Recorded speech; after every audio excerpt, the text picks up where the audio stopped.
Hey, this is Norman Brannon from Antimatter Zine, and Texas is the Reason, and you're listening to The New Scene.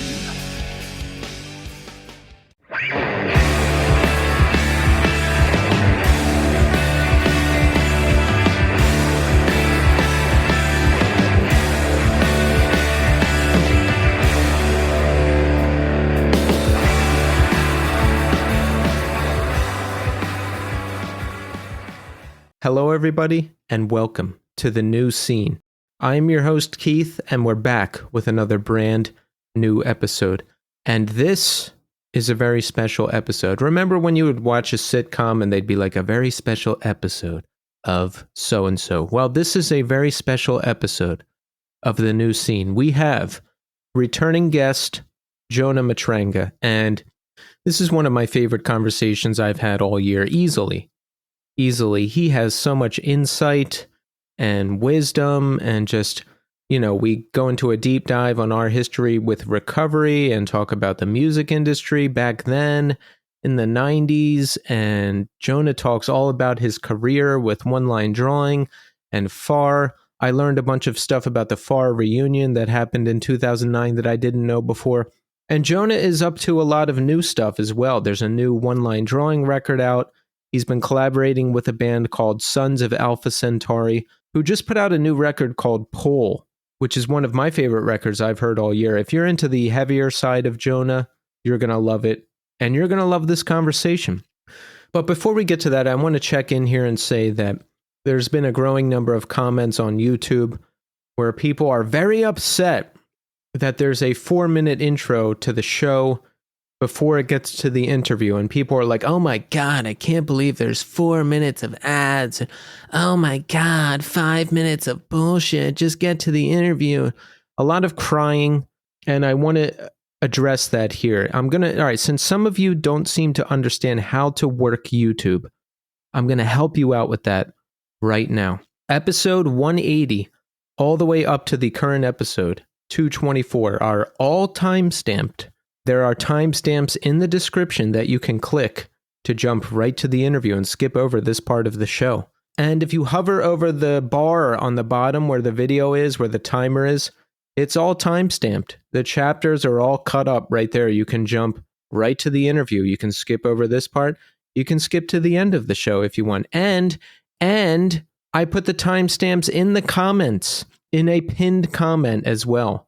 Episode 180. All the way up to the current episode, all time-stamped, all have comments, all have pinned comments with the timestamps. And look, I am so dedicated to quality here at The New Scene that I am going to go back through the New Scene catalog back to episode 88, and I am going to put timestamps in all the episodes for you because I am so giving, and I want your comfort to come before everything else. And listen, compared to some of the other shows out there, you should be thanking me. There should be a deluge of letters thanking me every week for there not being more ads. Because have you heard the other shows? There's shampoo ads and underwear ads and mattress ads and all this other weird stuff. We don't do any of that. We carefully select who we advertise with because we care about the quality of the show. And only in the history of the show has there ever been 2 ads. There's one ad in the beginning. I read the New Scene housekeeping stuff because I want to remind you of ways to support the show if you're a new listener. And there's iodine updates to read as well, which I happily do each week because I'm partnered with them for this podcast. So I'm going to advertise what they have going on as well. And we want advertisers. We want our one advertiser a month because it helps pay for the cost of the show. So that's it. That's the way it's going to be. Now, with that in mind, here's how you can support The New Scene. Follow us on Instagram, Twitter, and TikTok at New Scene Pod. Reviews. Give us 5-star reviews on Apple Podcasts and Spotify. If you haven't reviewed yet, do it. It's a great and quick way to support the show. We have shirts for sale at Death Wish Inc., a long sleeve option, and a variety of short sleeve options. Also, you can always email me at newscenepod@iodinerecords.com. Also, don't forget to support Iodine Recordings. Her Heads on Fire have their new LP coming out, the sophomore release, It's called Strange Desires, and it's out July 19th. Check out the new single, Why Are We Alone, right now on the streaming service of your choice. Jerome's Dream will be playing 9 Lives Fest in Oakland, California. That takes place July 5th and July 6th. Also, there's only 18 spots left in the Iodine Noise Cult. Sign up now and you'll get every Iodine vinyl release they're putting out this year. Also, don't forget to support our sponsor, Revelation Records. Revelation Records are one of the most recognizable names in our scene. Judge, Sick of It All, Gorilla Biscuits, Quicksand, Inside Out, Burn, Farside, Elliot, Texas Is the Reason. The list goes on and on. Every band we've ever known and loved has been on Revelation Records. And here are some updates from the label. Gimme Some 90s is an awesome show taking place Saturday, August 24th at Garden Amp in Garden Grove, California. The show features Into Another, Game Face, Shades Apart, By the Grace of God, Calling Hours, and a bunch more. Tickets are still available, so get yours fast.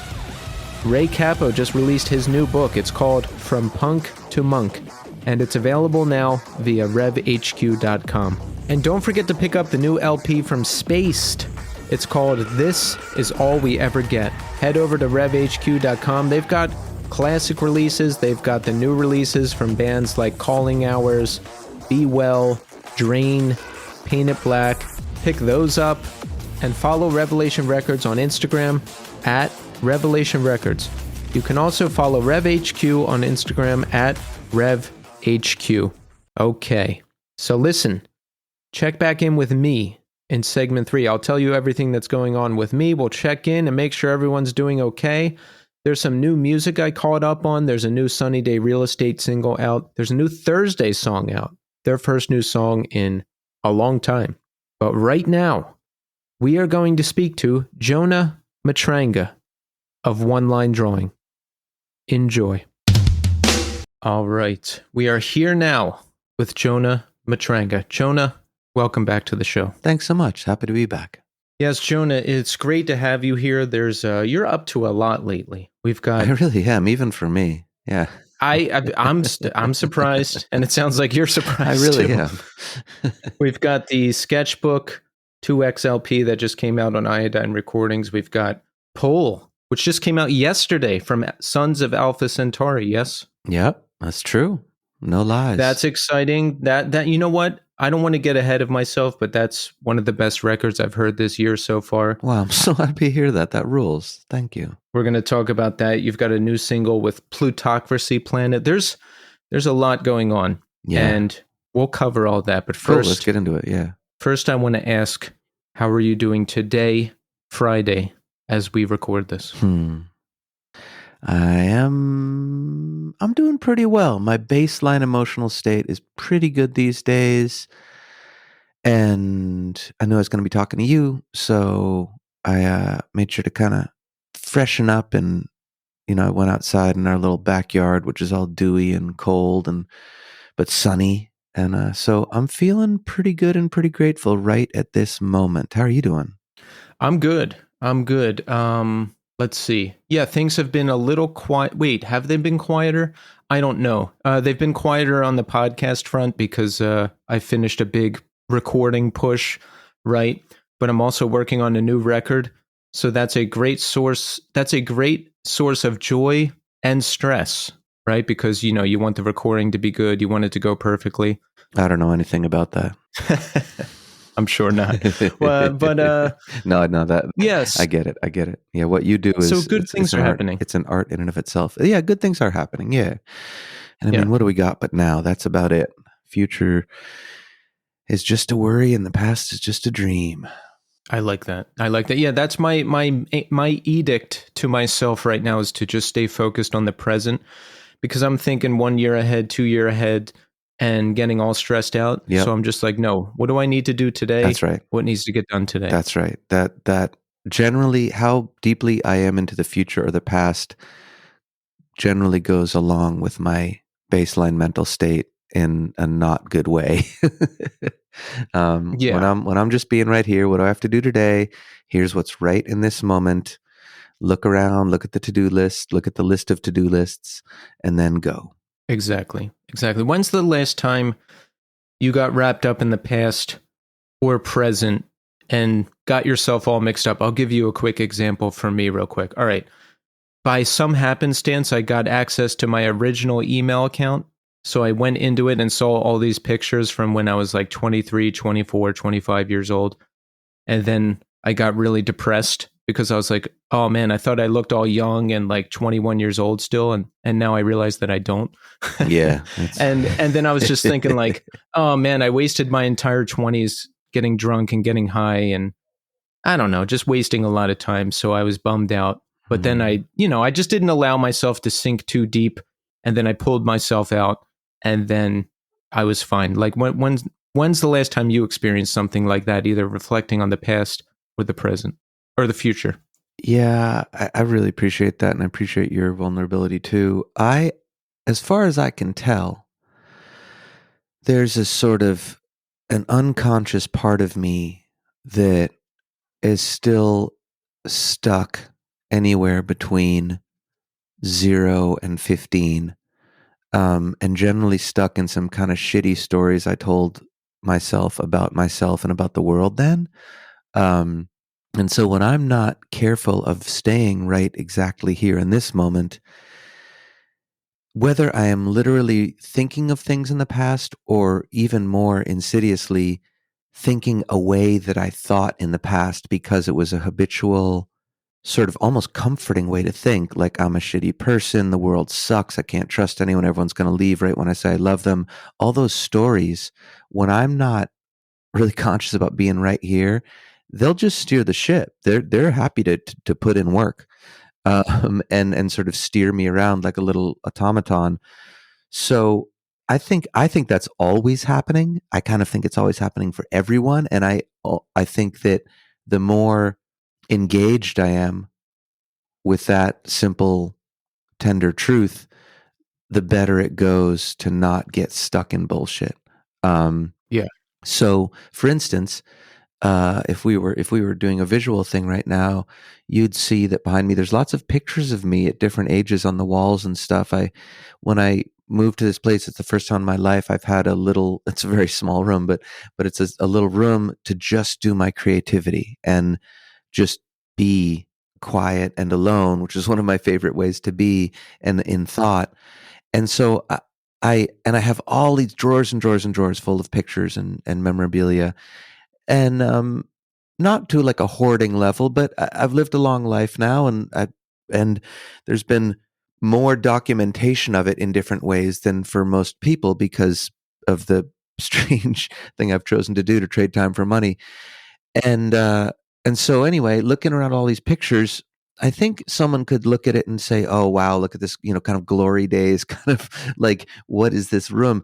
But for me, I put the pictures up on purpose to kind of, at this point in my life, to confront who I've been, what has happened, and have those feelings that you have of like, oh my God, I was so young and cute, like I'm terrible and old and ugly now, or whatever it was, or God, I thought I was so fucking cool then, and really I was looking like an idiot, but I somehow thought I was being cool.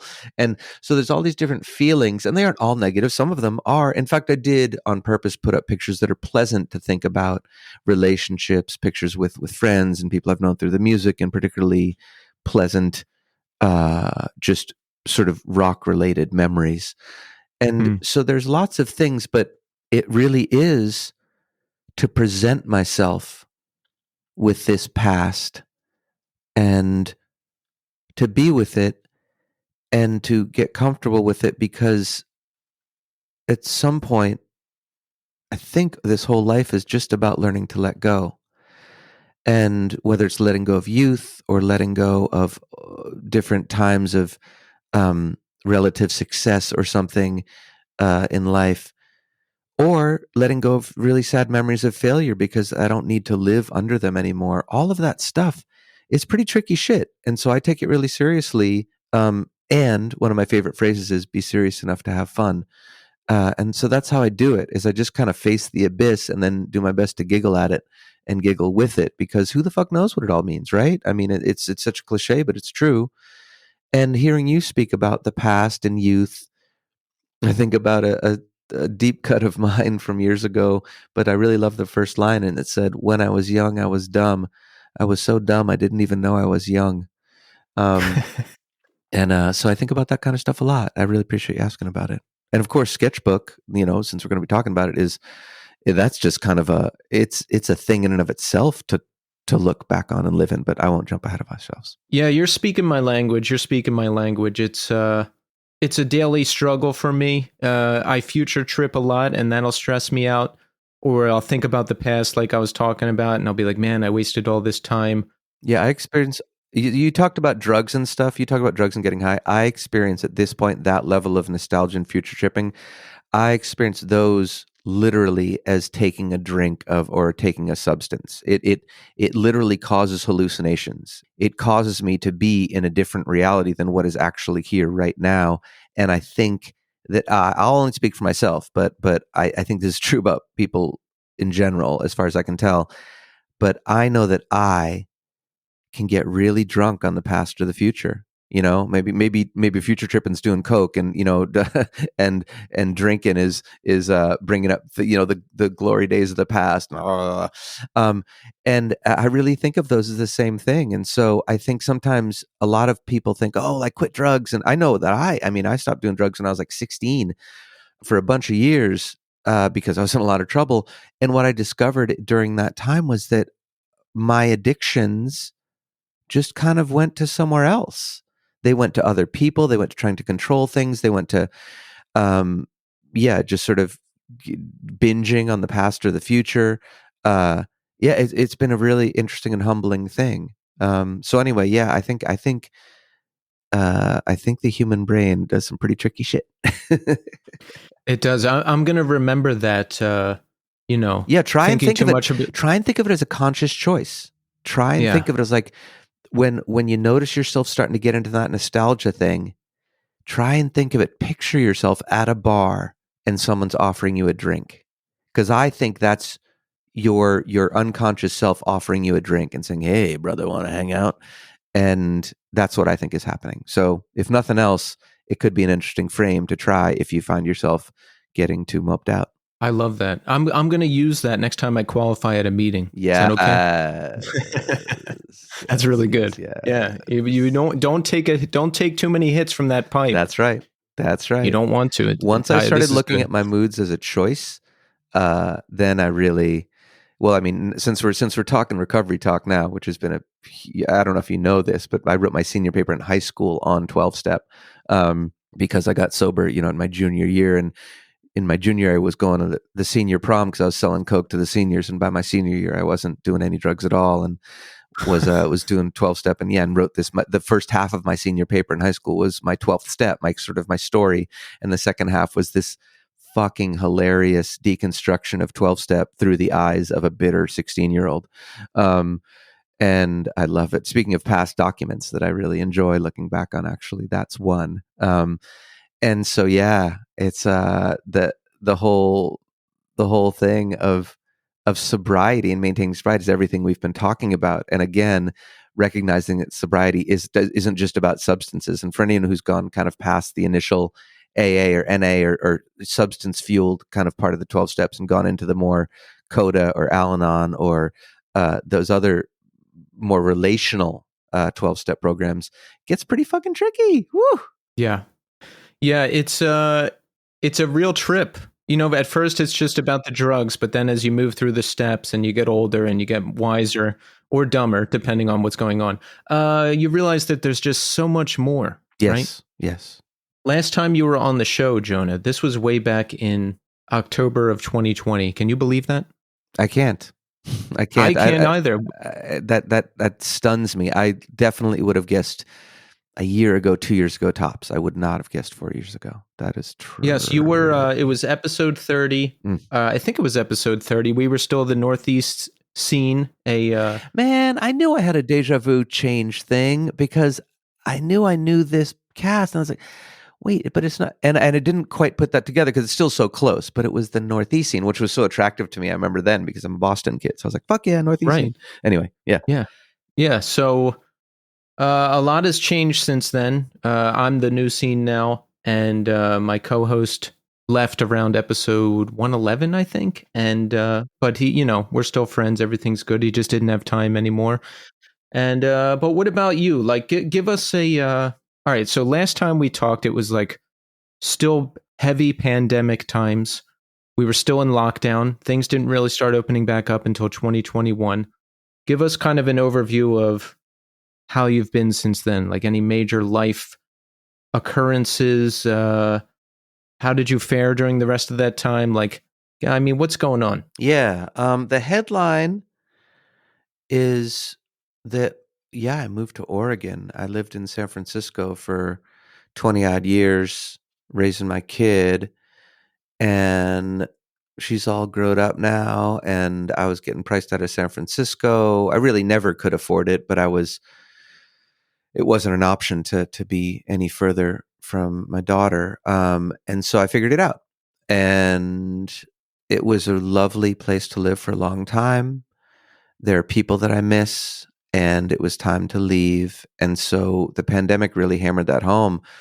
Me and my sweetheart were kind of stuck inside, figuring out what to do, and doing a lot of enforced self-reflection. Which, to me, the pandemic, that's the only silver lining I can think of with it, is that there was some time, if one chose to use it this way, to really slow the fuck down and check out what was going on. And since that's my favorite sport anyway, it was an interesting time for me. And so what came out of that was, yeah, I'm done with the city, and I'm kind of done with cities. So me and my sweetheart started looking, and we were doing kind of concentric circles out from where we were. We have family around the Bay Area, Sacto, kind of that world. And so we didn't want to go too far away. And so we thought we could go any direction, obviously except west because we're out on the coast. But we go any direction. And so we started searching, and our rules were no fire country, no meth country, and no Trump country. And between our small budget and those filters, by the time we were finding anything at all affordable, we were in Oregon. And there was thoughts of going out towards Utah, Colorado. There was thoughts of going towards New Mexico, kind of southwesty. And we were open to all of it. But in the end, it started being about mostly Portland, Oregon, or Eugene, Oregon. And we were just looking for a place we could afford, frankly. We just wanted a small little home to have together. Neither of us had ever had a home. And we wanted, my sweetie in particular wanted a garden, a space to plants and flowers are there, music, like music is to me. And so that was a big thing. And I was leaning Eugene the whole time, and she was leaning a little Portland. But I realized that I wanted a little more quiet. That was another thing that I kind of enjoyed about the pandemic. And I don't mean to say enjoyed, but I really do try to find the good in things. So I'm not just sitting there hating all the bad shit. And so it seems like there's a lot of meth in Portland too, from what I see. Well, this is the whole thing. This is it. I just I mean, the meth country that we were thinking about was more the rural kind of meth houses country, that happens a lot in Northern California, where we were looking, where these kind of beautiful plots of land and stuff, but the people around are not doing really great. So anyway, but Portland, yes, Portland is suffering a thing that I would say just about every major city in the world is suffering to some degree, especially the ones with broader and more inclusive and diverse populations and immigration policies, because the big story is that everyone's just looking for a habitable place to be on this planet. And it's tough to notice because the scale is so big, but that seems to be what's happening. And so cities in America are kind of overwhelmed with people trying to find a living, trying to find resources, trying to find shelter, trying to find some sort of safe community. And a lot of places are getting overcrowded and mismanaged. And there's a lot of people that want to point a lot of fingers about that and make up different sociopolitical stories. And as far as I can tell, it's just a way that things are going and classic human denial. And so I was happy when we found a place in Eugene because it's less dense. There are fewer people here. There's just a little more space. It moves a little slower. It's a little quieter. It's got a university here, so there's some basic relationship with sort of education and critical thinking and stuff, which is good. But other than that, it's just a really chill place, and that was a huge life change for me. I've been a city kid my whole life. I grew up around Boston. Went to school near LA. I guess it was a smaller place, but still near this huge city. Spent a bunch of time in Sacramento, which smaller for sure, but then 20 years in San Francisco Bay Area, which, watching it boom and bust and do all these crazy things. So I was fucking tired, and I didn't quite realize it. I was going so hard for such a long time in my life that between trying to raise Hannah right and make music right and sustainably, and when that pressure kind of started waning, I realized, wow, I'm exhausted. And we made a move. And I'm so happy to be in this lovely, quiet part of the world, sorting it out. Yeah, so that's the big change, the big move. You have one child? One Your child, daughter? all grown up now, yeah. One adult. And what's your living situation? Partner? Mm-hmm. Yeah, How long have you been together?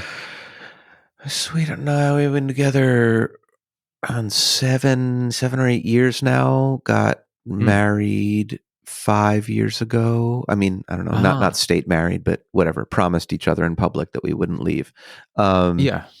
And yeah, it's and it's just that us, we got a cat, man. That's a recent headline, which again, might sound strange, but neither of us had ever had a non-human animal companion in our lives, in our adult lives. We'd both had plenty as kids, but for different reasons in our adult lives, we'd both moved around a lot. We both were doing other things, and we both had mixed feelings even about having a pet, and sort of jailing another creature kind of thing.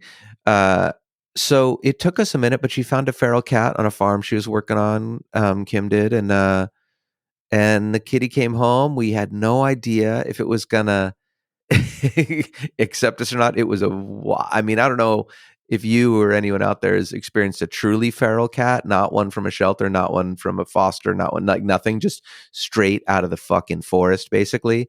That thing was crazy. I'd never really been around an animal in that close proximity acting those ways. And it was really sad in some ways, but it was also really beautiful. And watching the cat get less feral and learn to trust safety and learn to trust us and accept us as family was wild. I almost felt like I was getting a lesson in all the ways that I don't trust other people and learning how to do that. So that actually has been a huge change too. I don't mean to undersell the cat, but I think I'm a little self-conscious because I can see some people eye rolling out there about, oh, who cares? It's a cat. Either I've had 8 million cats and they're not that big a deal, or why the fuck are you talking about a non-human animal with such reverence? But anyway, for me, it's a really big deal. It's really changed my life.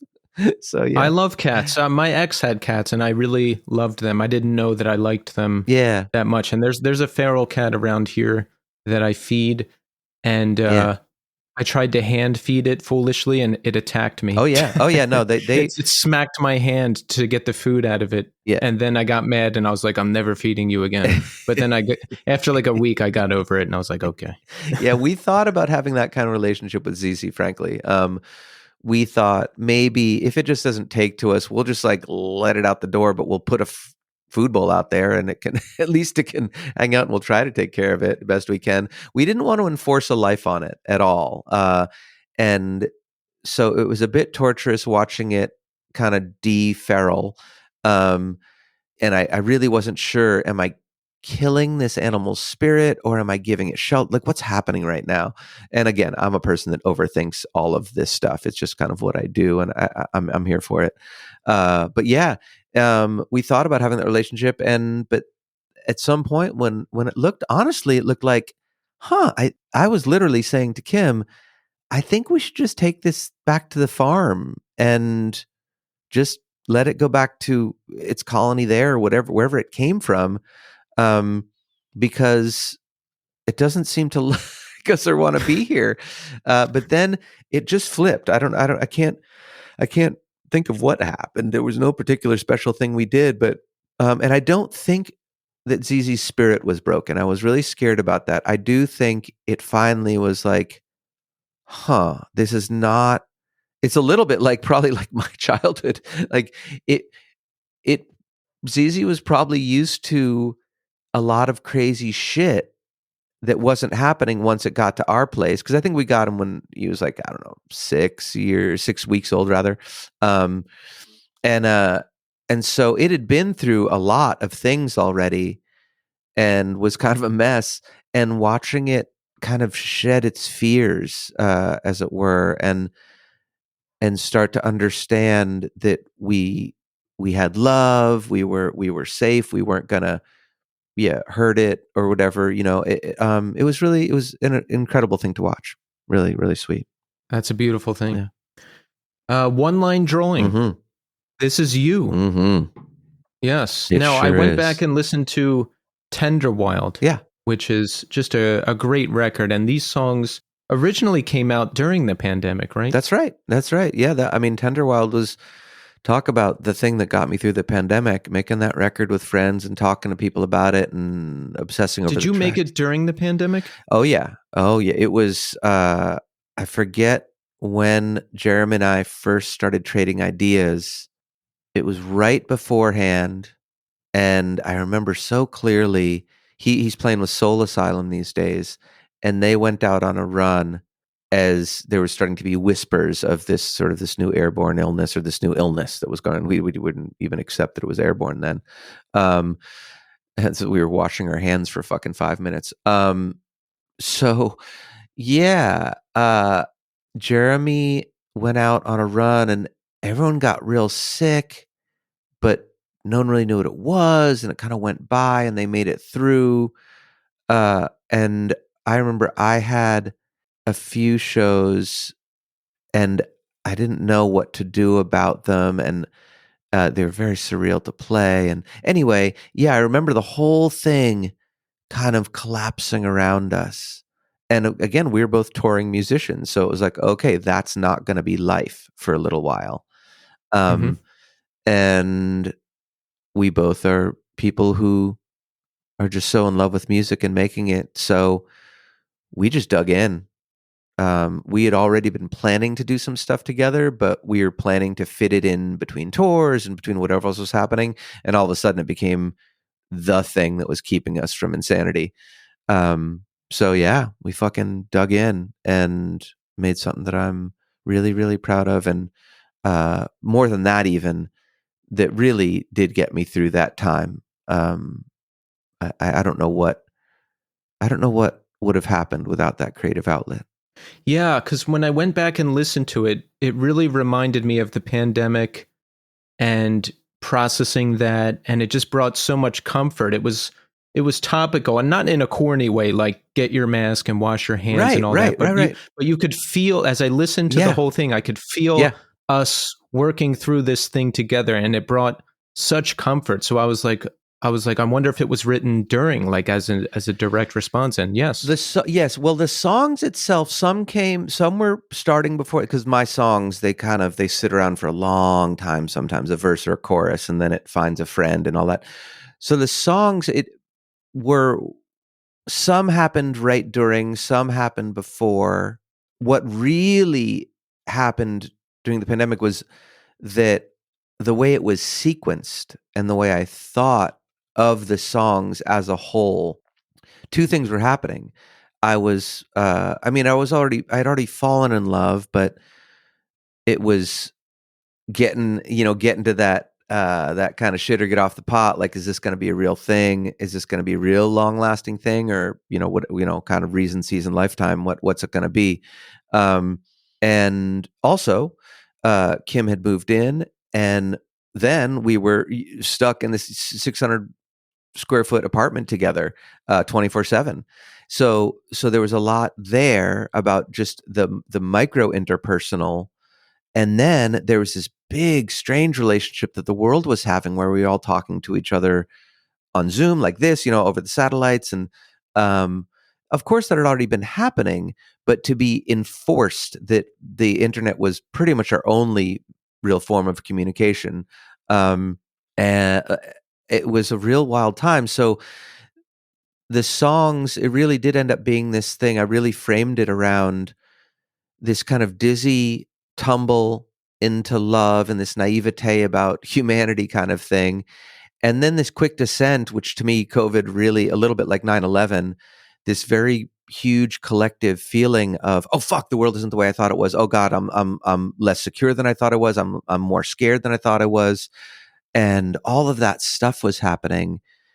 And the album became about processing that. And I don't even know, I sometimes think songs tell the future. I've got all sorts of thoughts on that, but I don't know.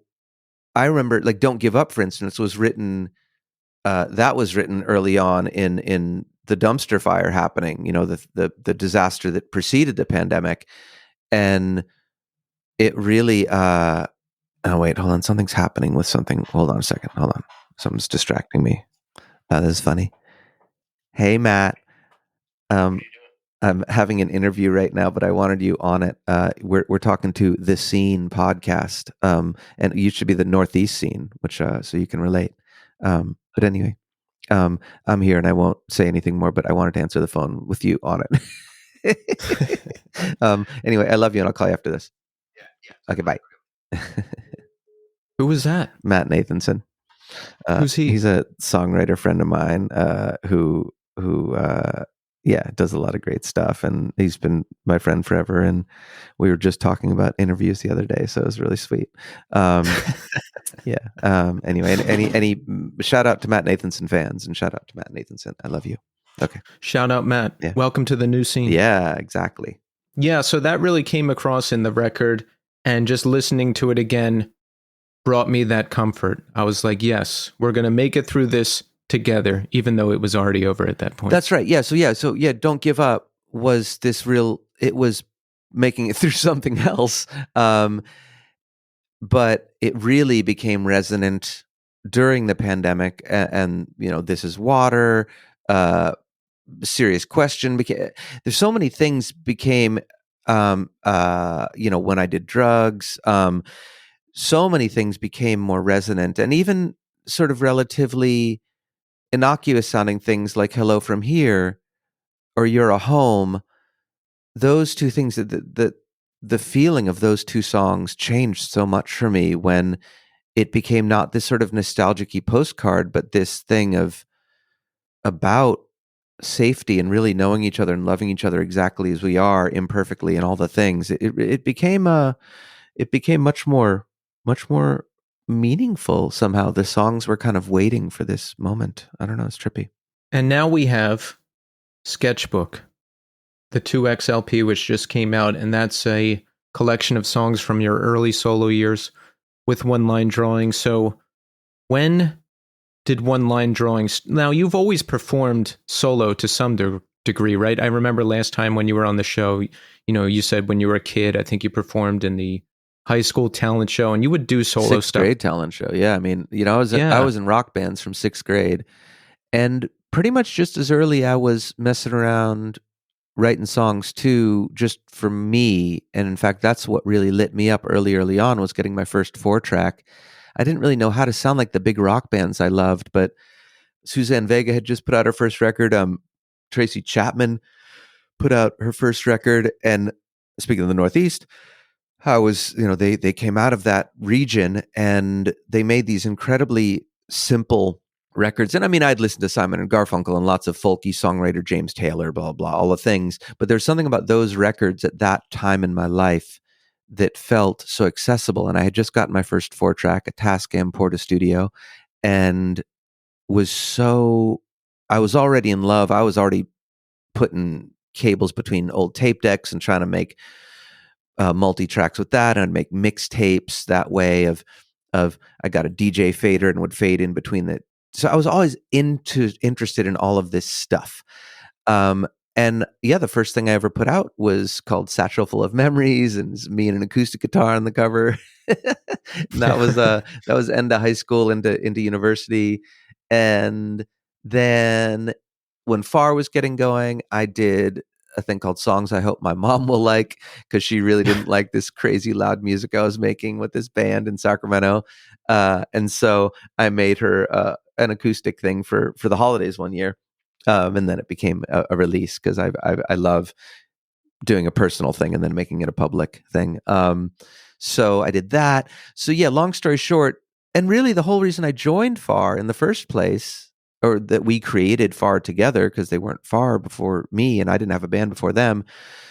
The reason that we created it was because they wanted to be a rock band with a kind of not a typical singer, and I wanted to be a singer songwriter person in a rock band that didn't just want to be a macho rock band. And so it was a cool mix from the start, and it was kind of built in. And even then, I would do solo shows all the time, because I just kind of, music is always occurring in me.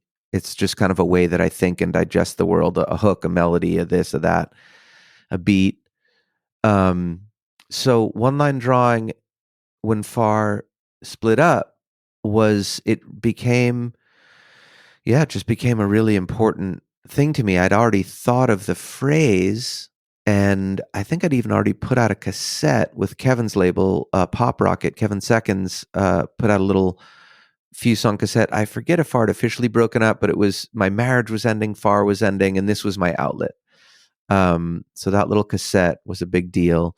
And then the stuff that became the Sketchies and the Rival School split and the Sensefield split, and all these, and Always New, and all these crazy ideas that I was trying in the late 90s and early aughts, they're what make up Sketchbook, this crazy time when I did a trust fall into people. I mean, One Line Drawing, more than anything else, is, and I didn't know this at the time that I thought of the term. I initially thought of it as just a term that could encompass any sound I wanted to make, whether it was really loud and angry, or really soft and sweet, or really silly, or whatever. I wanted one moniker that to rule them all. And so I was really into that idea. And what it became, though, was much more important, which was that it was the early days of the internet being, it was that sweet spot before all the social networks had taken over, but when there was widespread access to bulletin boards and websites, and just the internet was a concept that people understood. Because in the early 90s, when FAR was starting, it really, really was not that, just to be full on grandpa. But so, yeah, it was, One Line Drawing was born of trying to trust the world, that if I just did all these weird ideas, a soft thing, a loud thing, a silly thing, a whatever thing, a lo-fi thing, a hi-fi thing, whatever it was, that people would support me in it. And it wasn't that I wanted to be number one or be the best and biggest in the world. I just wanted to carve my own little place and be an artistic creature that was, that just, I mean, the pithiest way I can say it is I didn't want to be number one. I just wanted to be one of one. And I just kind of wanted to do it my way and see if I could figure out a way to do that. And so One Line Drawing, really, that's what it has always been about. And that's kind of why I came back to it after I went through a lot of years of playing under my own name, and I came back to it because I thought, no, I had it right. This is all I need for my artistic output. It doesn't need to be, I can do a songwriter record with this, and then I can do a heavy record. I can do one in between. And that was always what it was. So yeah, that's how it all started. It had always been within me, but it became very, very important after FAR split up, because I didn't know what the fuck I was going to do. And I just kind of dove in. So you didn't necessarily want to work with another band at that time? I mean, I did. I love bands. I love playing music with people. I love the Yeah. feeling of being in a gang and hanging out.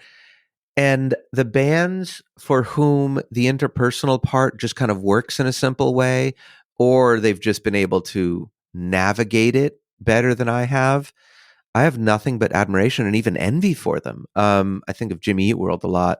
Uh, these guys, there's something about, I'm sure they fight, and I'm not trying to overly idealize them, but they they've just kind of been doing their thing as a collective for a long time. And I really admire that. And I don't know what my life would have been like if I'd been able to be a part of a group of people that could navigate all the interpersonal stuff and get all the great shit about being in a band, the teamwork, the noise, the level of complexity that one can do with a bunch of people playing together, and volume, without all of the Spinal Tap level stupidity and fights, which Yeah. anyone who's been in a band for a long time, especially a touring one, knows that, as I've said often, Spinal Tap is not a comedy; it's a horror film. So it's like it's really those dumb arguments. They're they're hard to. It's hard to even see them as anything but totally ridiculous until you've been in a van for 18 hours going from Nebraska to fucking Salt Lake or wherever you're going.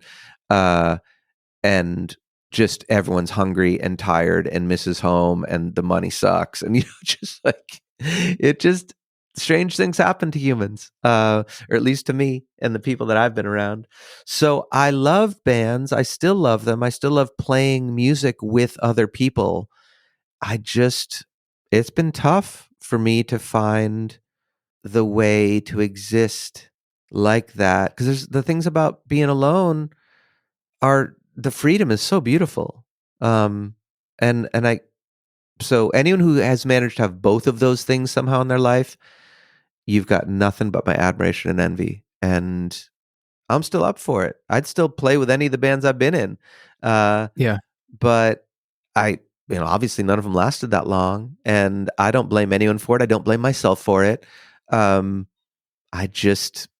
think sticking together and doing serious work together is it's quite a feat. And I think that's why you see a lot of bands, even that do stick together, there's a level of dysfunction that's just like, oof. It's just like watching a married couple just do awful, horrible things to each other, but say, they're staying together for the kids or something.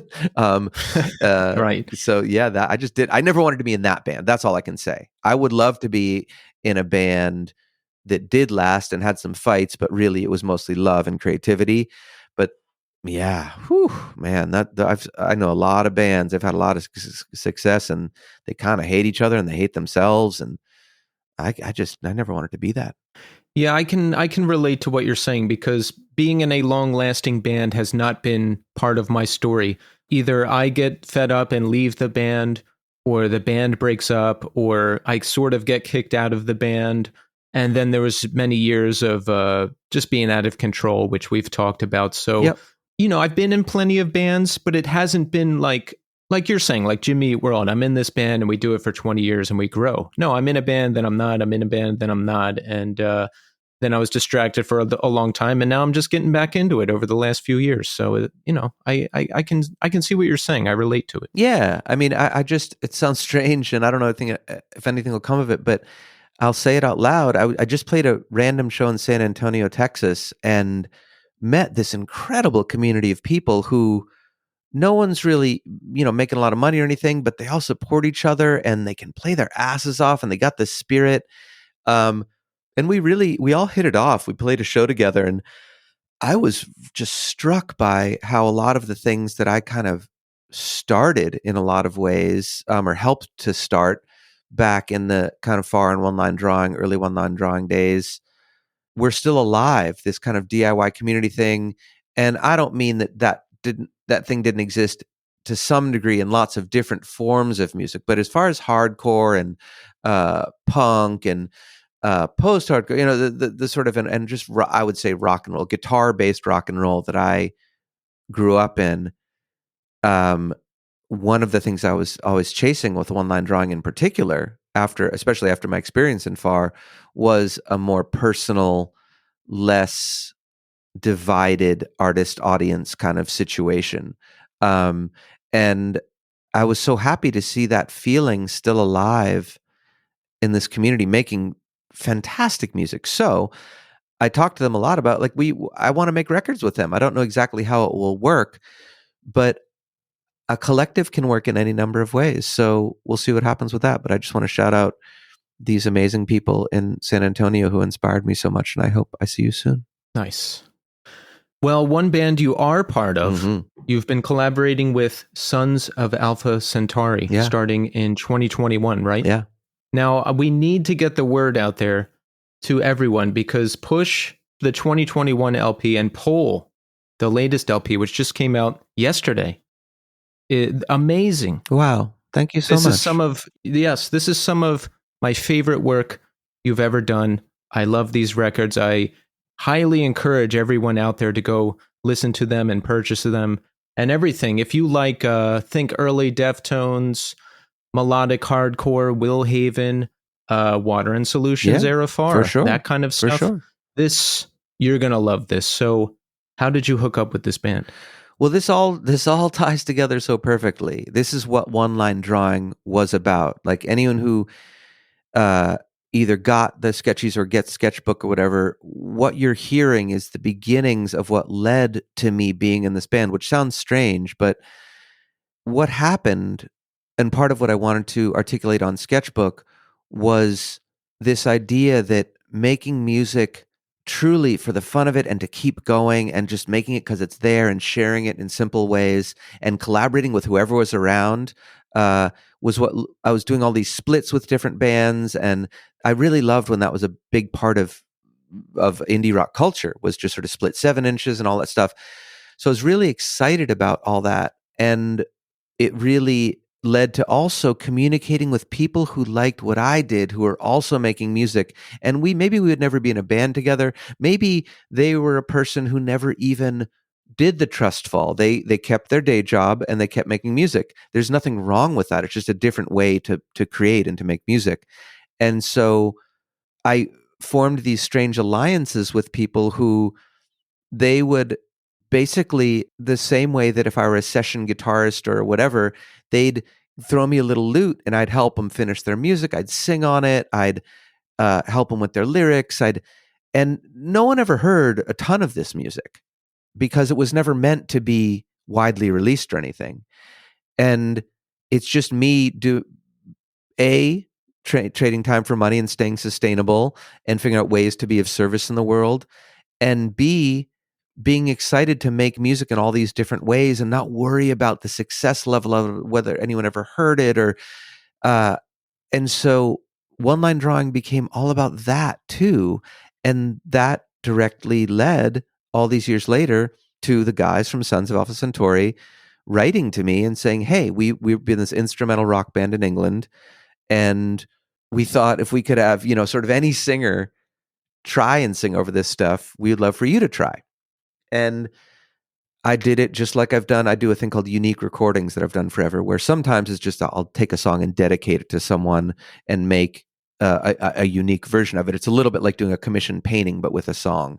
And there's lots of companies doing all that stuff now in different ways. I'm part of a company called Downright, which is a really cool company run by Bob from Braid and Mark from Spitalfield, and they're trying to do a cool thing. But anyway, long story short, I love the personal part.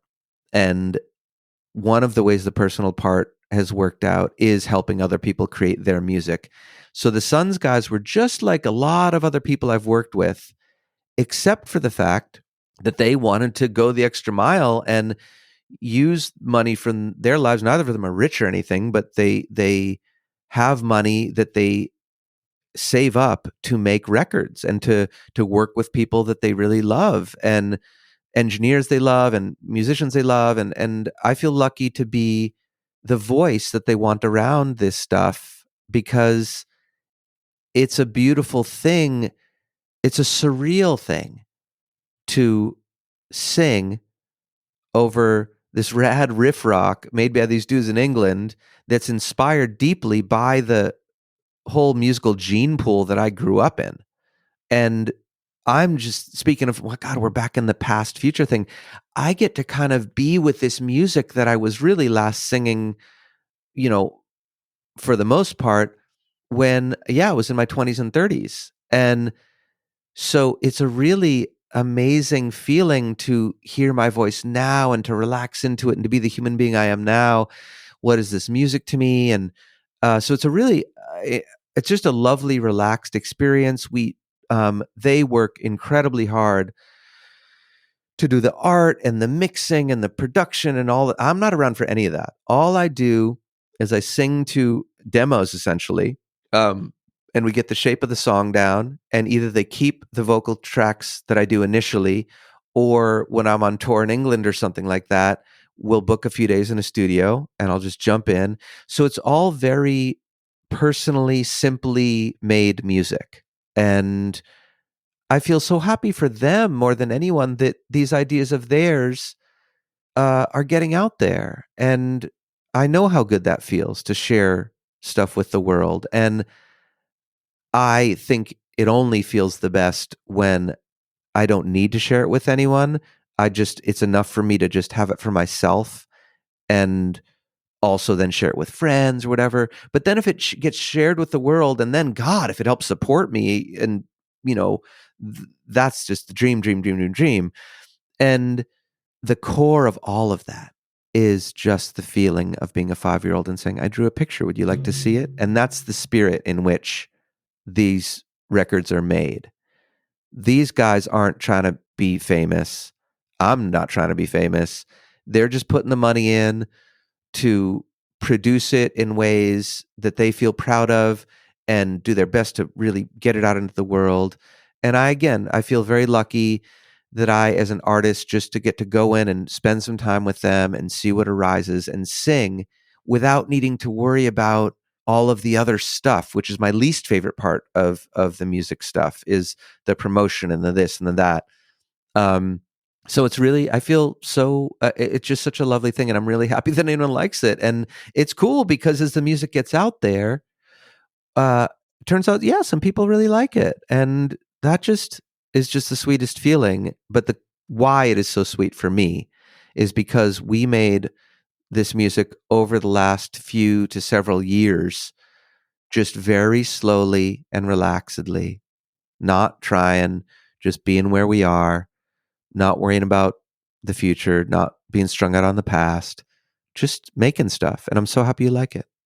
Yeah, it's like you described. It's like this little hidden gem. And when I heard this, it was very exciting to hear you in a band like this again. Thank you, man. Yeah, I guess that's true. For anyone who really got to know me in this way, to hear my voice doing what it does over louder music, it must be fun, I guess, for for a listener. It's fun for me just as a artist, but yeah.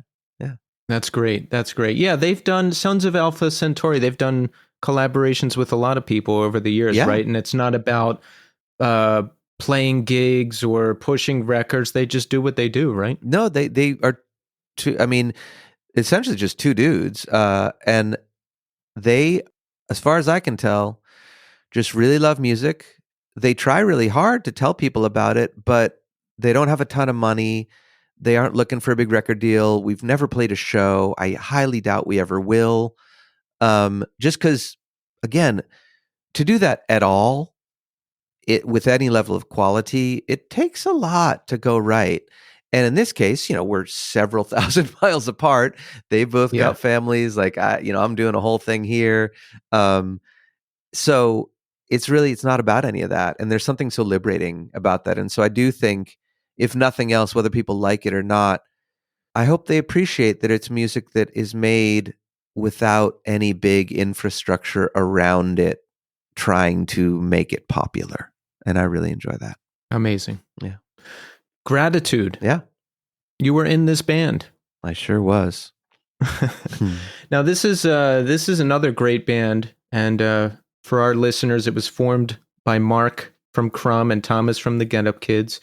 Original singer Robbie left the band, and then you joined in on vocals, right? That's right. This was I guess this would be around what, 2004, 2005-ish? 3 is when we started doing the thing. 5 is when the album came out. 5 is also when we broke up. Okay. So, so you have this record out. I think I have 3 different bands now that I think about it. I think I have Far, New End, and Gratitude and New End and Gratitude is even more hilarious because it's our only record, but they're all bands who the record was released in that same year, later that same year, we were broken up. I think that is true. Yeah. Or at least the band suffered major ruptures and had to kind of be recreated in some ways, but and didn't last or ever make another record. So yeah, trippy stuff. Yeah. So you find yourself in 2005 in this band with a release out on Atlantic Records, another major label record. I mean, did you imagine that you would end up in that position again at that time? I never imagined it the first time. We were excited to be on Revelation or Victory or Jade Tree or who was it? Elm. What the fuck was Deep Elm? Deep Elm. Oh, Deep Elm and their emo things. We wanted to be on one of those labels, but we weren't cool enough. Especially me. I was not cool and so ending up on Sony at all in the first place on Immortal was something of a happy accident. And then obviously we made 2 records that sold nothing, and maybe we might have gotten money to make another record. Who knows? No way to know about that past. But we broke up before there was a chance to find that out. And then I was off the grid for a while. I was doing Jade Tree stuff and doing, again, the Sketchies were all self-released. Always New was a very, very early version of crowdfunded patronage. We're doing a monthly club thing. And so I was doing all this crazy shit. And I was in, what is true here? Yeah, I was in New End, or even Far. No, couldn't have been. Maybe it was. God. Anyway, one of the bands was on tour, and Crumb was playing, and I knew Mark from. He went to Pitzer, the college I went to, for a minute, and so we had a vague understanding of each other, but that friendship turned into a band. He was playing with Robbie, who I still love a lot, and I think is still doing a thing called Taxes. So shout out to Robbie. Thomas, the original Gratitude drummer, is now a fucking badass lawyer and professor, as far as I know. It's really neat what is happening. Bob is got a lovely family and is doing. I think he's being a CPA, and Jer is is in Soul Asylum and doing all kinds of Jer things. And Mark is making lots of music too. So we all came together from these very disparate places, and I let Mark do all the talking, honestly, as far as the industry stuff goes. I was just like, oh, fine, I'll write some songs with you. That sounds fun. And I will not do a dog and pony major label thing.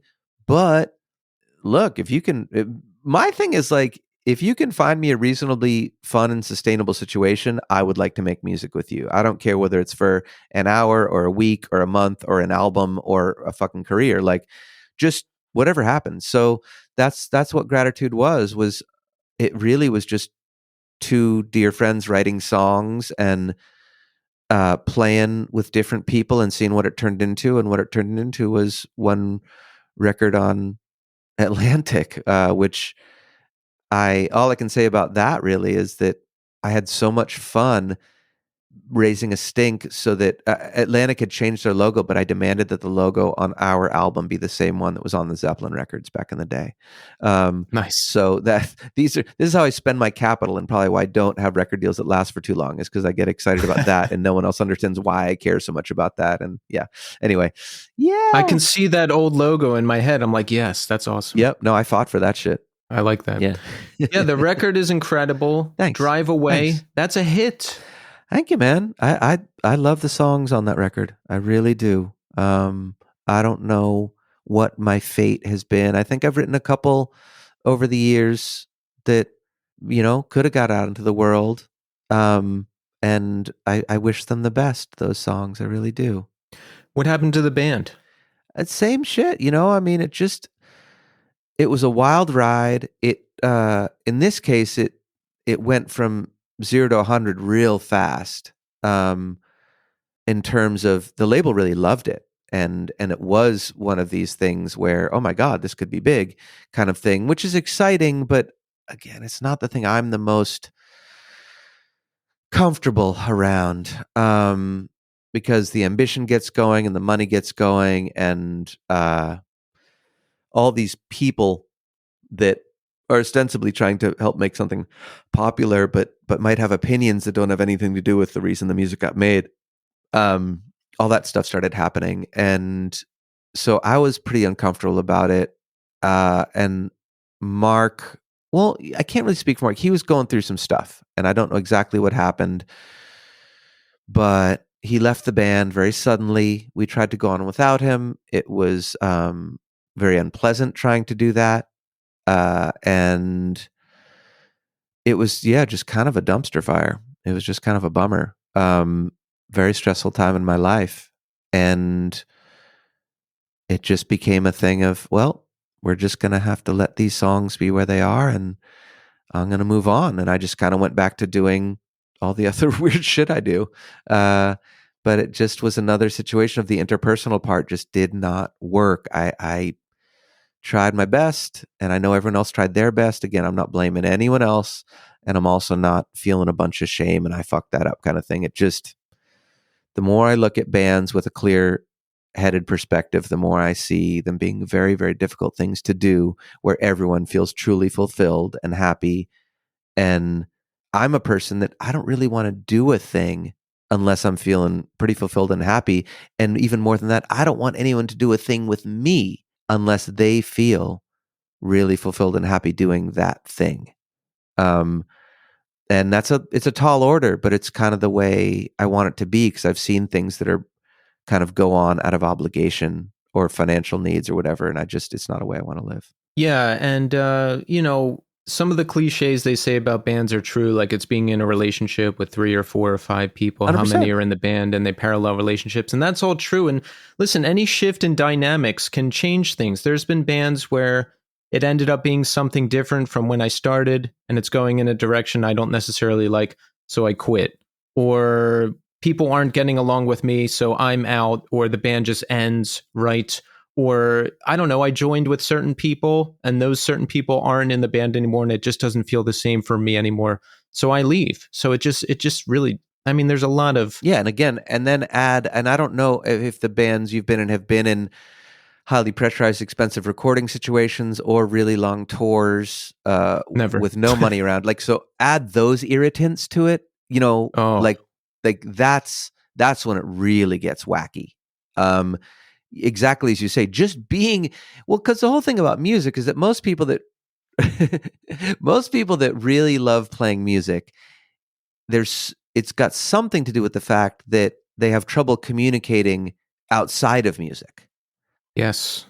So then there's 3, 4, 5, 6 people in a room, all of whom love expressing themselves musically and have difficulty expressing themselves not musically, trying to talk about life and ambition and money and all of these things without great interpersonal skills, which is the very reason that they picked up a guitar in the first place, kind of thing, So it's a really tough mix from the start inherently. And then, yes, again, then people start growing up. And I mean, look, it wasn't a problem for me, but a big factor for me doing my whole life the way I've done it.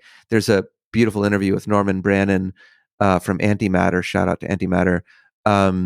And we did an interview thing for the Sketchbook thing because he was with me through those years more than anyone else. He was part of New End, and he actually ended up being part of Gratitude. He's just been my rock family kind of forever. We've both wandered our different paths, and we talked about a lot of stuff around this idea of how tough it was for me to be with other musicians.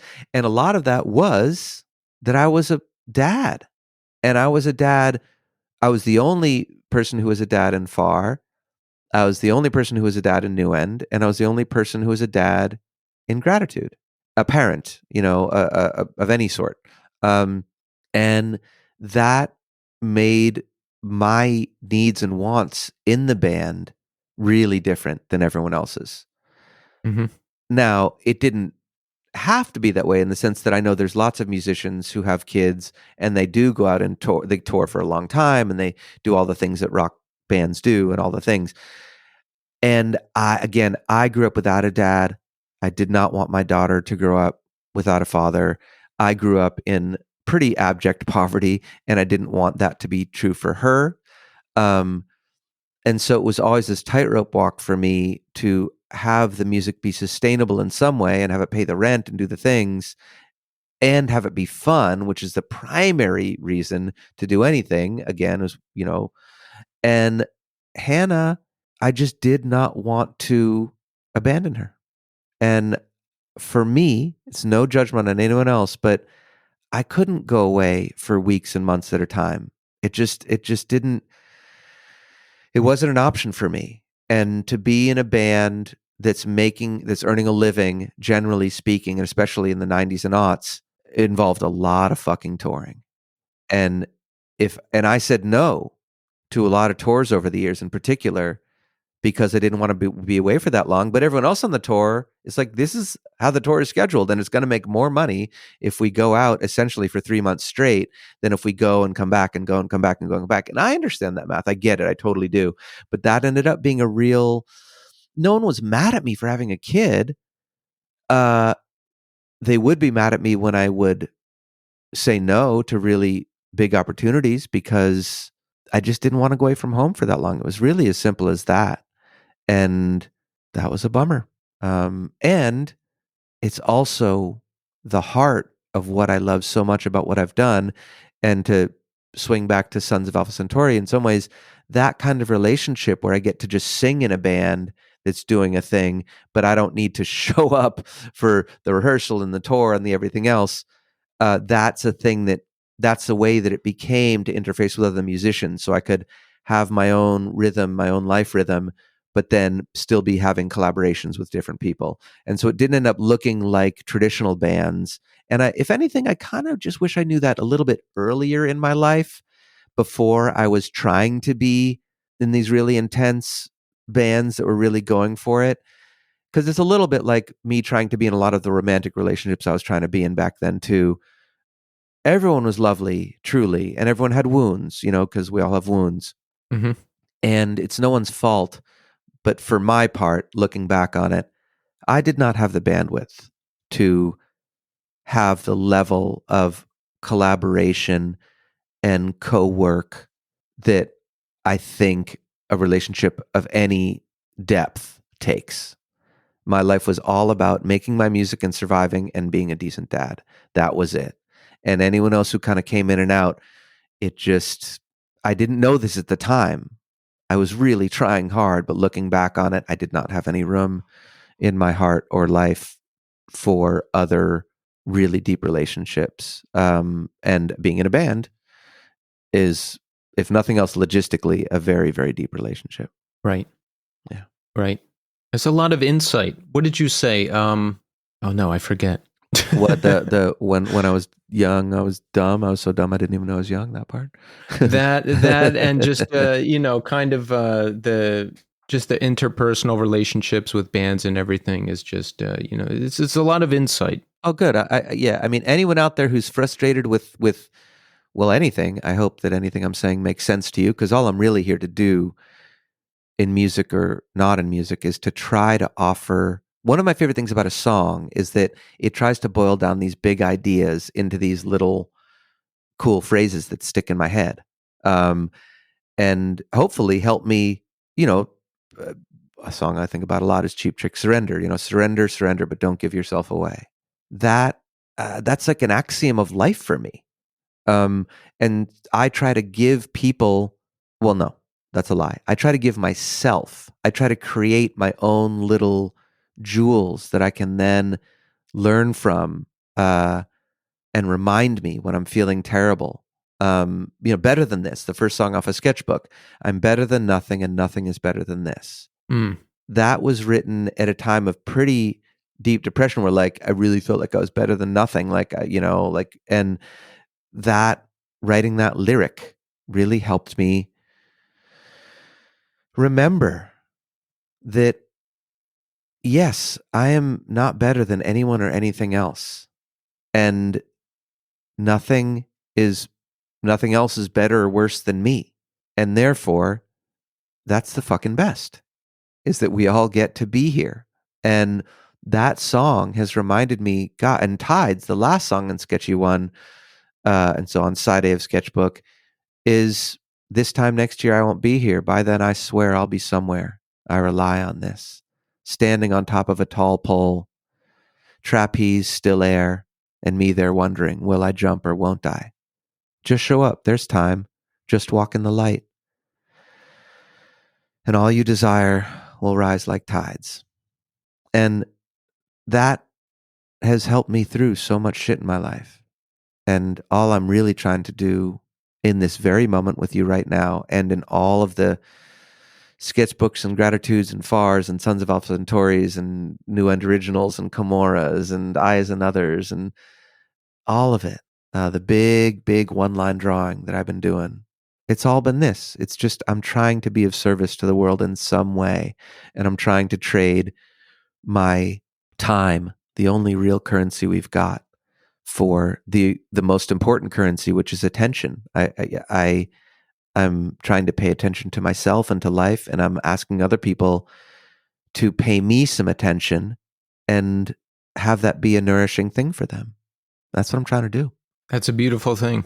Yeah, what you said about bands, we don't know how to communicate to begin with. Oh, because that's why we pick up instruments, That part, and then yeah. it's a group of us who don't know how to communicate, Yes. being forced to communicate Yes. in high pressure situations. That's really going to help me. Thanks for that. I'm so glad. And look, again, a band is life, and life is a band. So any relationship this goes for, anything. It is particular with music in that way.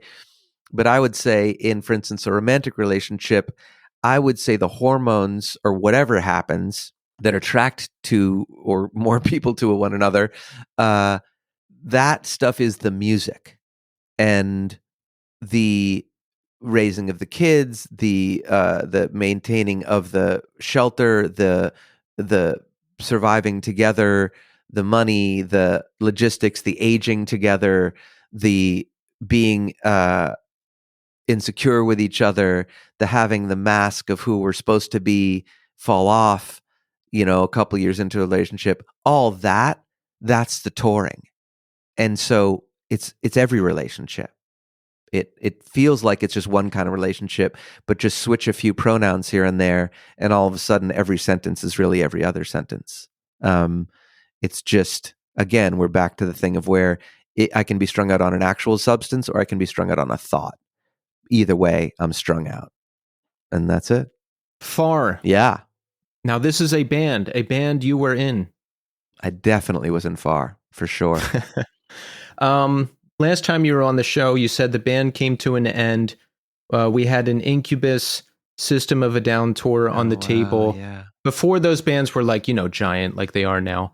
And, you didn't want to do the tour. Yep. One, because you didn't want to be away for so long, like you're saying. But two, you just didn't want to do another tour with bands you didn't fit in with and have the crowd not care. You were just over it, right? Yeah. I mean, this is the blessing curse of whatever creature it is that I am, that we're back to that not wanting to be number one, but wanting to be one of one. Yeah. I've kind of gotten my wish in these strange ways. I have had a career. It's hard to even call it that, but I've had a 30 years of making music for a living that is different than any other artist I know. And I feel very lucky for that and grateful for that and proud of that. And the reality is that who I've been in a lot of these bands and in sort of pop culture in general, to the degree I've had any relationship with it, is I've been a bit of a misfit. I didn't fit into hard rock. I didn't fit into, what became emo as a brand, even though I was called Emo King, or whatever, way back in the day. What it became wasn't me at all. And so all of these waves of different popularity things, I never fit into any of them. And I wasn't trying to not fit in. I was just trying to chase that childhood love of music and of creation and that 5-year-old showing the picture thing, I wasn't trying to strategize. I wasn't trying, and for better or for worse, strategizing and all that stuff, that's a big part of a more traditional long-term success in music. So yeah, I was fucking tired of I can't say anything without being really mean to anyone, so I'm not even gonna. But I was tired of being around what I consider to be like an overly macho uh, feeling, and that was not what sold. Like sensitive singer-songwriter fronting the really heavy riff band was not at that time. At that time, it was way macho. It was a really macho time, and I mean, you'd think like Incubus, it doesn't, obviously they're not like this, super heavy band, but even them, they were like fucking aggressive funk rock, lots of rapping. They have a very bro fan base too, or did at that time at least. Exactly. It's not necessarily like the aggression necessarily that a Deftones has or whatever, or any other number of bands. But we're just sticking with that little thing. Or System. Let's say System got pretty aggressive eventually. Yeah. But System, again, it's not a traditionally, but the bro, thank you for just saying the word, like the broness of it all. Yes. I get that, I'm non-binary for anyone who cares about that. But I understand also that the way I've presented in the world largely is, people would call me a man, and that's totally fine with me. And what I know is that I have never, ever, ever, ever, ever felt like a man in the way that I've heard our culture talk about it. And that was so clear in rock bands, looking out at the audiences. In fact, I got along well with a lot of the people in the bands that I would tour with. Incubus guys were fucking lovely. I never got to know the System guys. But the crowds fucking hated me. They just the level of venom that I have felt from hard rock crowds, I can't even tell you. And it seems it's difficult now because now post-hardcore and indie and emo and all that stuff, it's coalesced and it's a broader, stranger thing now. But back then, it was a very kind of particular little lane, and I did not fit in it. So yeah, it was strictly macho, and I don't know, fan bases would turn me off. And just growing up personally, like I'm a traditional white cis male in many ways. Like I have some of those characteristics, but a lot I don't too. I'm sensitive. I like art and all that kind of stuff. And I got made fun of a lot by bros. Oh yeah. Growing up, and yeah. I really dislike them, and I still dislike them, and I know that's a stereotype or a judgment, but I don't care. That's my experience. So anyone who has that sports bro, bully type personality, I still don't like. Yeah, and I mean exactly. Exactly. It comes to just, and this is a very popular word now, and I'm sure it's a very sensitive word for some people in one way or another. But rock and roll, it was kind of a bully culture. Yeah. And mosh pits are they can be the most beautiful, just amazing, celebratory, intense experience, and they can also just be a kind of a weird might makes right fucked up situation. And a lot of bands have tried to deal with them in different ways and all that stuff. And again, I've had some of the most transcendent experiences of my life in a fucking pit. So I'm not trying to say it can't be great, but one of the things I loved most about Far and about One Line Drawing is that it got less and less broy the more I leaned into how I really wanted to show up in the world. And I'm grateful for that. I'm grateful that I would, the world I grew up in obviously is very predominantly white and traditionally male. And it's been really fun pushing at those edges and pushing myself to find different ways that feel more like how I actually truly feel inside. Because it's scary for me, at least, to show up. That 5-year-old to the picture thing, there's a real innocence to that. And if someone doesn't like what I did, and really, because the whole thing is who I am, it hurts. It hurts. So anyone who's out there trying to not be what the world assigned to them, and because they know they're feeling something different, go for it, and I'm not promising you that you're going to be super popular and successful, but I feel very lucky that I've gotten to be the animal that I am, and enough people have trusted me and cared about it that I've gotten to keep going. And that's really, to circle back, that's what Sketchbook is all about. It's a chronicling of me learning to trust people, truly. And the other things we've been talking about, gratitude and sons, they're all kind of what extended in different ways for me learning to trust people. So thanks anyone out there who's trusted me. So we know Far reunited, and we eventually got the great record At Night We Live in 2010. When did those discussions about getting back together start? And had you guys been in touch? Were you friendly, or did that have to be worked on? Tell us about it. It wasn't work initially. It felt really, really sweet. And I'm a person who, I do not like a burned bridge. Even if there's been some dumb fight or multiple dumb fights, unless someone has done something truly fucking horrible to me, I'm not a bridge burner, and I always think that it's just one good hang away from being like a sweet relationship again. And so I forget exactly who was talking to who when, but basically in very typical rock fashion, Sean and I were the main people butting heads, and the fucking singer and the guitarist. It's just so hilariously Spinal Tap cliche. And so I think when I heard that he was open to that, or maybe when he and I spoke or something, I thought, oh wow, cool. Because I always loved making music. It just got fucked up in some ways I'll never understand why Far broke up even the first time.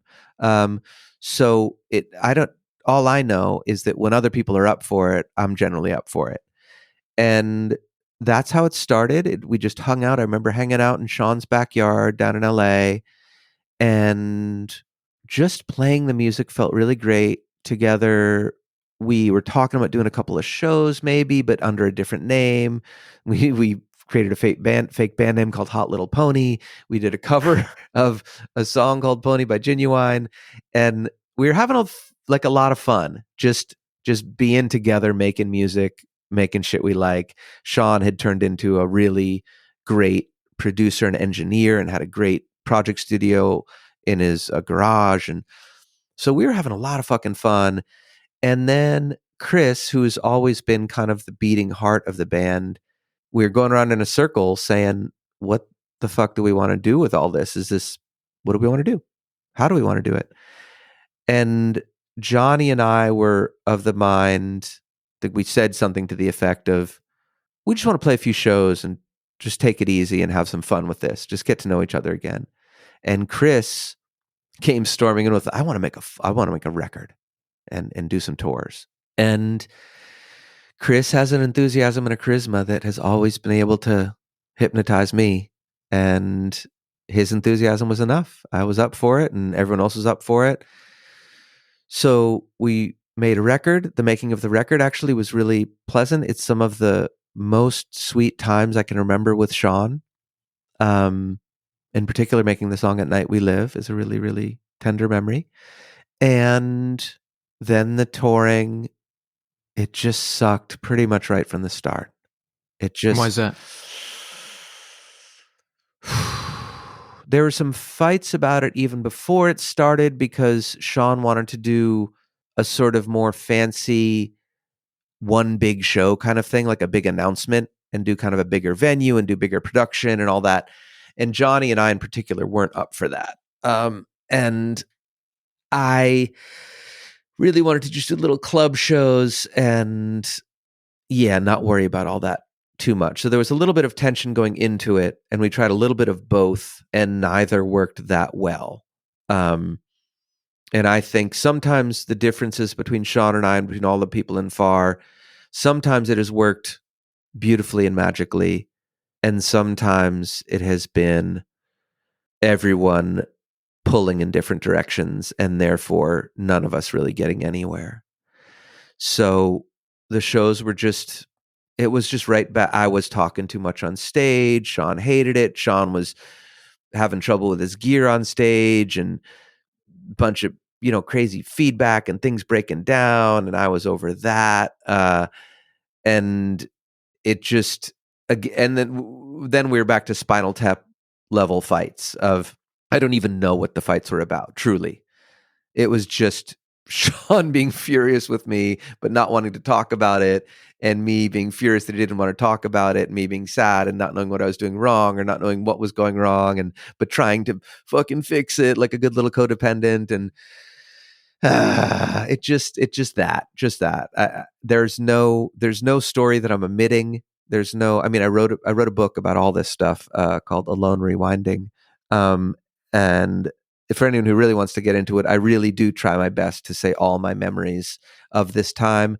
But there's no big secret smoking gun that happened. It was just back to the old dynamics, which were still there. It was nothing more complex than that. It was that record in particular, I almost forget it got made, not because I don't love it and not because I don't have some sweet memories from it, but all of the memories almost feel like they happened in 1999, not in 2009.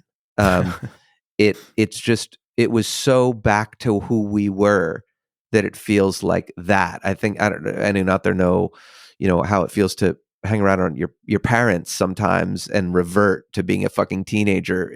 It's bizarre, but I definitely revert to a younger version of myself, and not in a flattering way sometimes when I'm around my mom. And that's how it was, I think, in FAR. We all reverted to less flattering versions of ourselves. I think everyone would agree with that, but anyway, I'll speak for myself. Yeah. As a joke, did you consider when the new FAR tour got announced, as a joke, did you consider saying you couldn't do it, just as a throwback to the old times? Just to see how everyone would react. Well, that would cause many problems. It did happen. It did happen? Yeah, one specific thing that happened was in the middle of all this, Chi was dying from Deftones, and right. There was a beautiful night of celebration around him that, we were all at, and it was a lovely evening, and I have such sweet memories. And I'm only saying that because I remember one of the Dillinger guys was there. I believe it was Greg from Dillinger. Could have been someone else. But we got to talk. I think it was Greg, because he was doing a song with Deftones and I was doing a song with Deftones, and we were hanging out. And long story short, we were offered a bunch of dates with Dillinger, which would have been a really fun tour again. But again, it was just sounded like a fucking not that fun tour grind. And I turned it down. So it actually literally did happen again. And we put some other dates together and we did a thing, but there were opportunities, and frankly, there were other opportunities as well that I don't remember as clearly, so I don't want to tell lies and speak on them. But we were invited and would have been invited to do lots of other things, and I knew pretty quickly that was not what I wanted to do. Because again, at that point, so FAR broke up when Hannah was 5. Mm-hmm. And then, 10 years later, we're trying to do a thing again. She's in her teen years. She's in the middle of high school. And my teen years were a crazy town. And I was really hoping that hers wouldn't go that way. And I was really, really trying to show up as best I could as a parent to try and keep it on the rails. So again, the parenting thing was just a very different, we were in a very different place. Other people in the band had kids at that point, but they were doing it a different way than I was. And I have no judgment on anyone, and I hope no judgment on me, but it was just a different choice of life. And also, I had been through at that point the breakup of FAR, the breakup of New End, the breakup of Gratitude, all this incredibly fun times doing one-line drawing and doing solo stuff. So, and I had a fully functioning, sustainable musical life. Mm-hmm. So I really didn't have any reason to go out and beat the shit out of myself on the road for a bunch of time. You were joking, but it basically did happen again. I see. So I guess eventually you guys just decided this was fun, but it's not going to stay together. Yeah, it wasn't even fun. Ah. Making the record was fun, at least for me. I had some Yeah. really lovely times with Sean. It wasn't perfect, I think. But again, I made that record. I made that record kind of how I made the Sons records, where I was on tour a lot, and Sean would send me demos and I'd send him vocal ideas and he'd like them, and we'd get together and I'd come back and we'd do recording sessions at his place and track the vocal. But he was doing a lot of the work, and him and Chris and Johnny were doing a lot of the heavy lifting when it came to recording. Same way it was in Gratitude. I was doing lots of fatherhood stuff and lots of touring stuff on my own. So yeah, by the second Far Split, I'd had a taste of other more pleasant and sustainable ways to do it. So I was really not, and Johnny was really happy too. I would say Chris and Sean really wanted it to be a big thing again. And I wanted that for them. I just didn't know how we were going to get there. So it wasn't very pleasant because, it wasn't very pleasant. Yeah. Well, it just sounds like that. It is what it is, as they say. That's it. Not That's everybody was on the same page, so Nope. that's just it. Yep. And it's just like any relationship. When people can admit they're not on the same page, at the very least, there can be a letting go with some degree of love and mutual respect. And when people are in denial about it, just life choices that aren't working, some real drama can happen, some real unnecessary drama. And I don't feel good about being a part of unnecessary drama in my life. And I kind of get why it happened that was a beautiful thing about writing the book, was I get to go back and look at my fatherhood and my time in bands and try to figure out how it worked and didn't and why. And so it was a really lovely exercise in self-reflection. So anyone else who's trying to juggle different things they love in their lives, I would imagine you'll find some stories that, even though the specifics might not be the same, you might get a lot out of it. So one more attempt to offer people a helping hand going through this crazy shit. Well, let's recap. Yeah. We have a lot that we want the people to check out. Now, we didn't mention this earlier, but Plutocracy Planet. Yeah, fuck, man, which is a sick tune. Oh, it is. This is the project of Scott Morrow, and you collaborated with him on the new single, But You Said, yes? Yeah, and that, oh my God, thank you for bringing that up. If you're into the heavier side of Jonah, you're going to want to check this out. It's awesome. Yeah, and I would say this is the most extreme, and this is saying a lot for my voice and approach to things. This is the most extreme in many different directions at once that my voice has ever been, is in this 3 minutes of music. It's a trippy, intense, thing that I really want everyone to check out. The whole album is really good, by the way. There's lots of other really cool singers on it and really interesting music. I don't know when the full length comes out, but it's sometime soon. And I'm so happy with But You Said. I can't say enough about it. Thank you for bringing it up. Yes. So everyone check that out. And we've got to pick up Sketchbook, the 2X LP. It's got Jonah's early solo years from 99 to 2001, the sketchy EPs. It's remastered for vinyl. We've got the Sensefield split. We've got the collaboration with rival schools and the 12-page zine written by the great Norman Brannon. I mean, we've got to get it, right? I think it is a necessary thing to purchase. No, it is. It's a really lovely ride.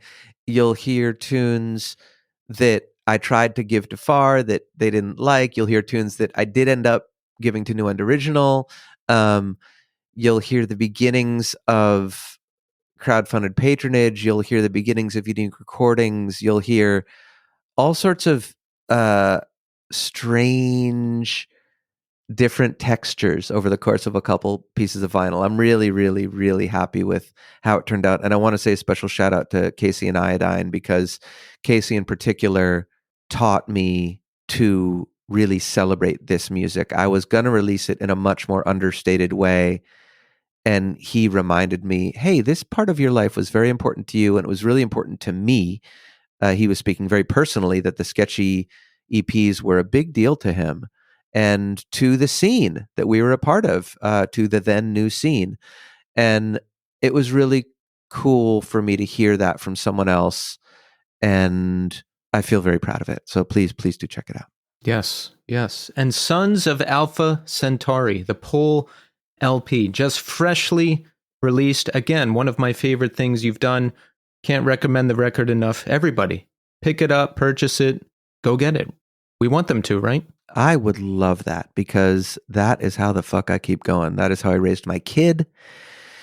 Is these strange releases. None of them sell that much, but people give a shit about it and they get it. So yes, please buy this stuff. Go to my website, JonahMatranga.com. I mean it, because it's a way to be in touch with each other, and you can have lots of music and see an animal doing what it loves, and I can get a few bucks and keep going. So thank you for being in it with me for the last 30 years, and let's keep going. Absolutely. Jonah, I've been listening to you for decades since I got into this music, Wow. and I appreciate everything you do. And I just want to say thank you so much for coming on the show. Thank you so much. I want to shout out Thursday too. They're a band who largely has done an interpersonal thing in a way that I really admire and respect. They just popped into my head. So I just a last minute shout out to Thursday and love. Yes, shout out to Thursday. That your collaboration with them and them covering you was another thing I wanted to cover. But you know what? We're going to save that for the next time you're back on the show. Yes, next time. Imagine me at Hellfest doing one line drawing and then playing with Thursday. That was peak animal crazy. Okay, cool. Talk to you about it next time. That's a cliffhanger for next time, everybody. Yes, that's right. On the next episode.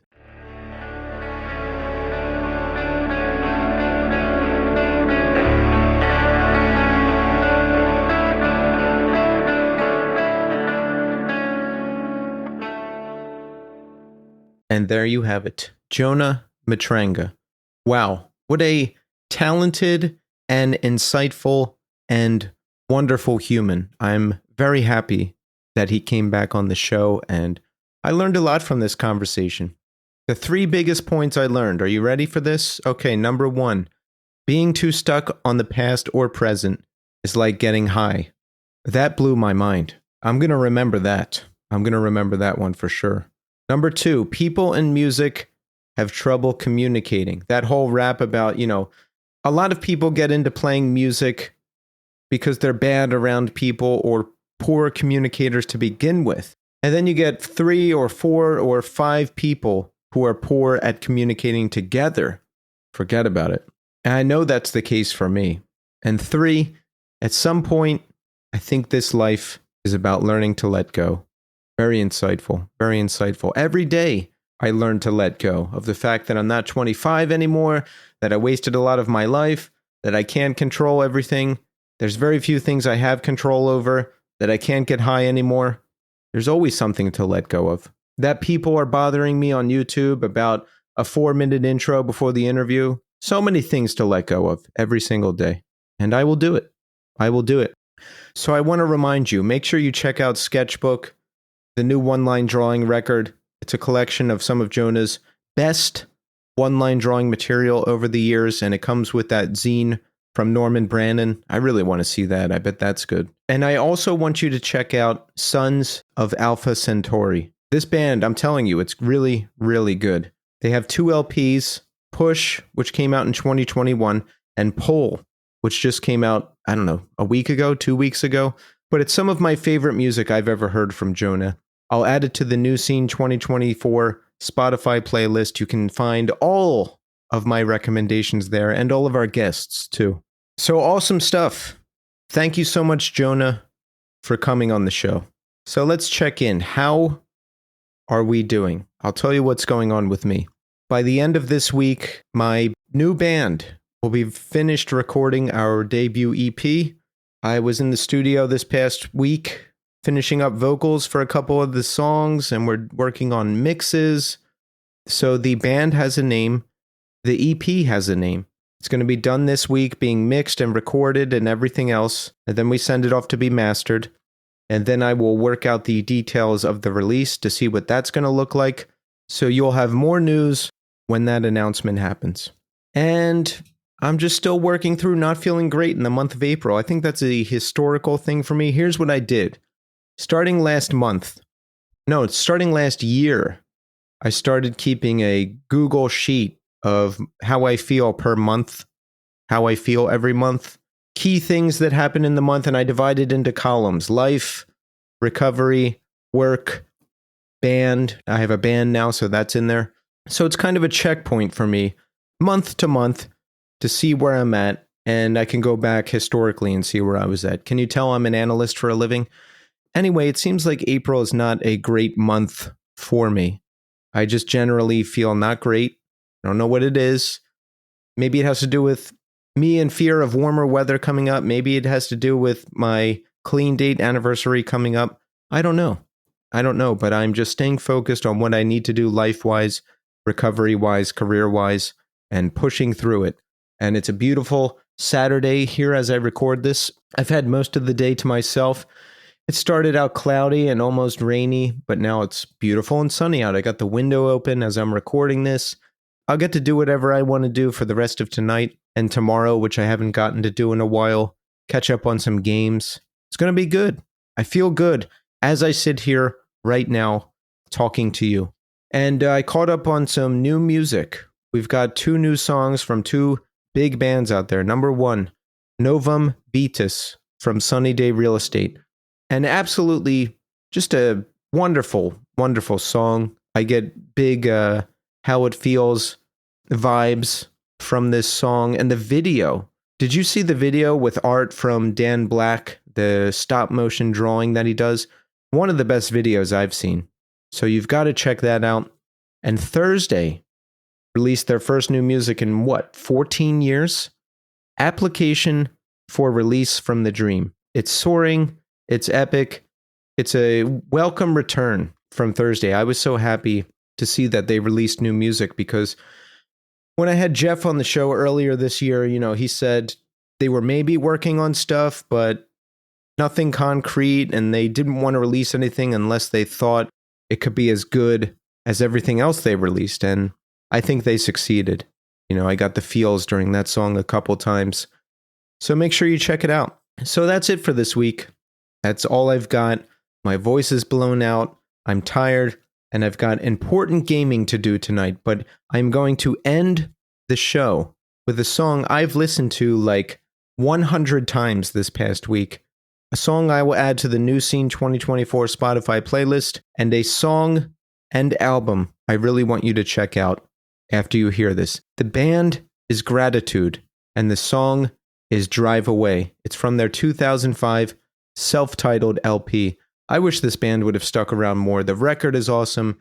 The band is awesome. And this song is a New Scene certified hit. So check it out, and I'll see you next week.